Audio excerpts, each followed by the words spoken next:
In this video, we're going to talk about catastrophizing, expecting the worst. Catastrophizing is an excellent way to make yourself anxious and depressed and completely ruin your life. Oh yeah, and I'm going to teach you 3 approaches to replace it with something healthier. So, let's talk about that.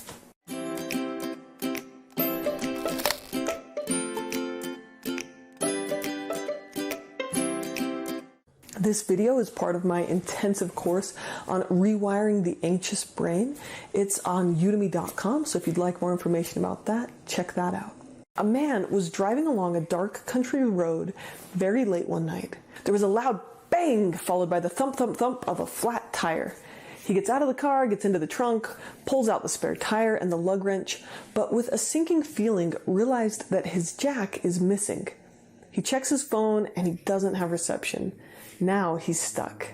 As he's wondering what to do, he looks down the road and sees a porch light a long ways away, and he decides to walk over and ask the farmer if he could borrow a jack. The walk was long and dark, and he starts to imagine what will happen when he reaches the farmhouse. The farmer will probably already be in bed. He probably will be cranky about being woken up. But because the man has no other options, he keeps walking. And as he walks through the dark, other thoughts come to him. What if the farmer doesn't have a jack? Farmers have guns. What if he pulls that out? That farmer's probably going to sick a dog on him. What if the farmer realizes that the man's alone and robs him? At this point, the man is scared, but he's also getting angry. He knows that farmer is going to be a jerk, but he still needs his jack. So he walks up to the front door and knocks.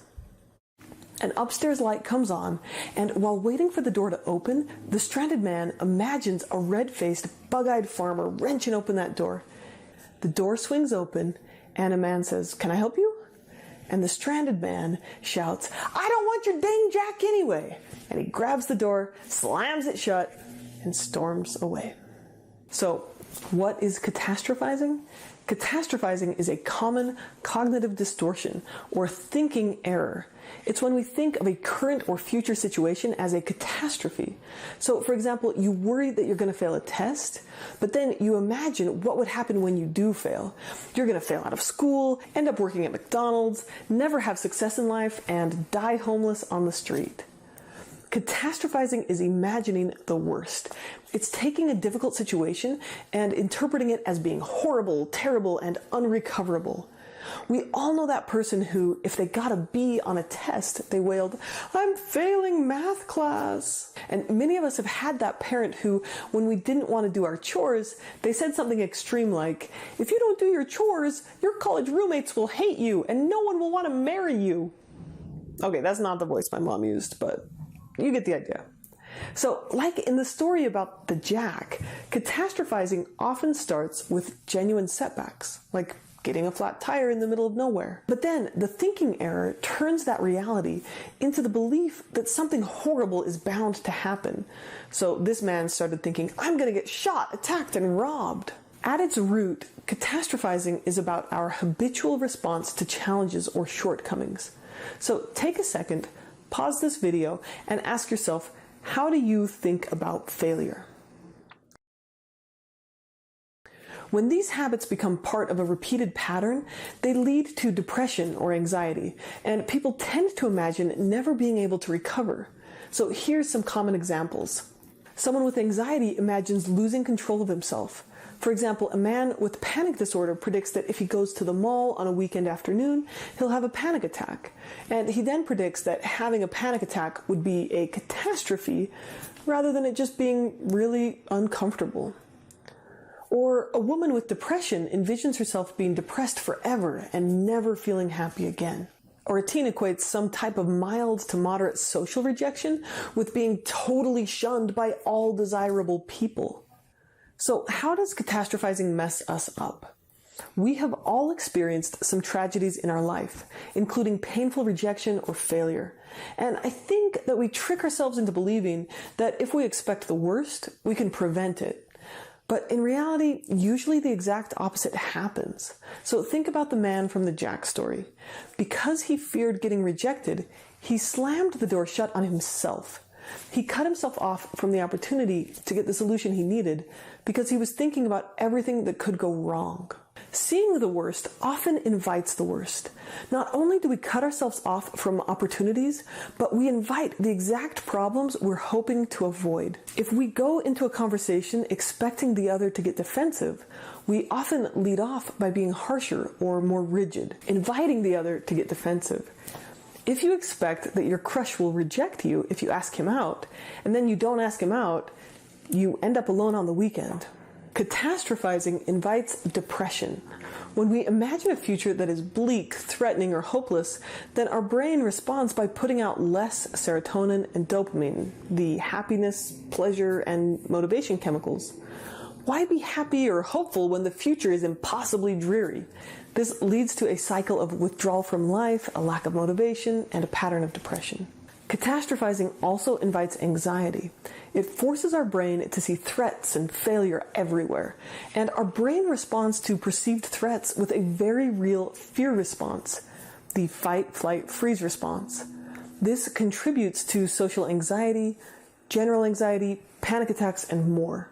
Expecting the worst makes us hopeless and depressed about the future, and it makes us unmotivated. Why try if I'm just going to fail? And it enables us to wallow in self-pity. Catastrophizing closes us off to opportunities and options that might work, and it leads to a sense of paralysis. So, if catastrophizing is so harmful, why do we keep doing it? At this point, I've got to pause because some of you out there have started this super unhelpful thought process of, yeah, why am I such an idiot? I am so broken. See, I am defective because I do this stuff.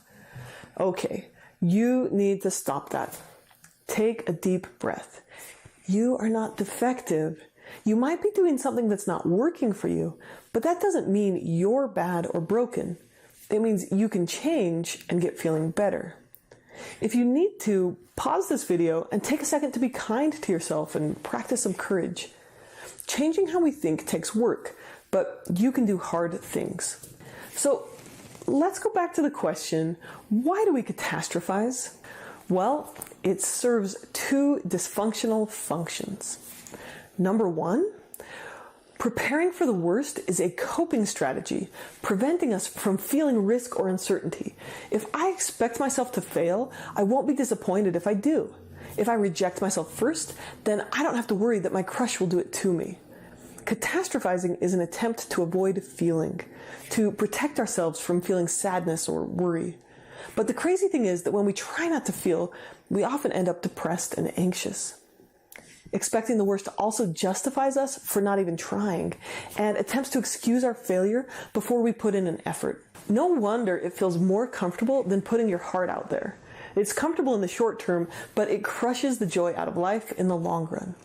You're not risking failure, but you can't have success. You're not getting rejected, but you're still alone on the weekend. Dysfunctional function number two. Sometimes we think that, or we've been trained to believe, that the best motivation is fear. That in order to motivate ourselves to study or to go to work, we have to predict doom and gloom. Fear as motivation works briefly, but in the long run, it makes us anxious, depressed, overwhelmed, and less functional. So let me use a school anxiety example. So a kid's not going to school because of anxiety, and the parents also feel anxious. So they go into a room and they say, you have to get up or else you're going to ruin your life. You have to go to school or you'll end up working at McDonald's, etc., etc. And in the short term, this gets the kid out of bed and into school. But then she spends the rest of the day worrying about being a failure. And the next day, it's even harder to get motivated to go to school.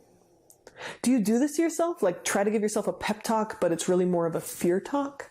We or our parents may have used fear in the past as a strong motivator, but it's just not a sustainable source of motivation. So let's find something that's more functional than our self-justifying, self-defeating catastrophizing. So first off, start with a good night's rest. When we're sleep deprived, we're hypersensitive to threats and less resilient in the face of challenges.